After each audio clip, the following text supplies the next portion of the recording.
আমার আজকের লাইনটা আমাদের দেশের বেকার পোলাপানদের জন্য।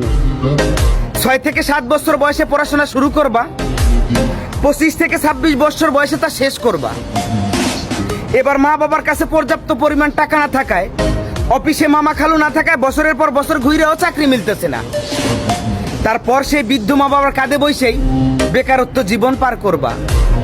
অন্যদিকে শখের মানুষের বিয়ে হয়ে যাচ্ছে, তার বাড়ি থেকে বলতেছে পোলায় কি করে। পোলায় এখন গ্রাজুয়েশন কমপ্লিট করে বর্তমান মা বাবার কাঁধে বসে বেকারত্ব জীবন পার করতেছে।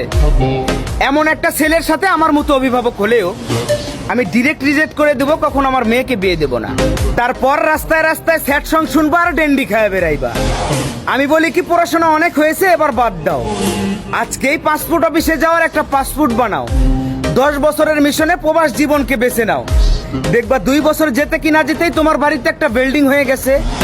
10 বছরের মিশন শেষ করতে ব্যাংকে মোটা অঙ্কের টাকাও হয়ে গেছে। তারপর বাড়িতে ফিরে এসো, দেখবা তোমার জন্য মেয়ে নয়, মেয়ের মাও রাজি হয়ে গেছে। কথাটা মাথায় রেখো।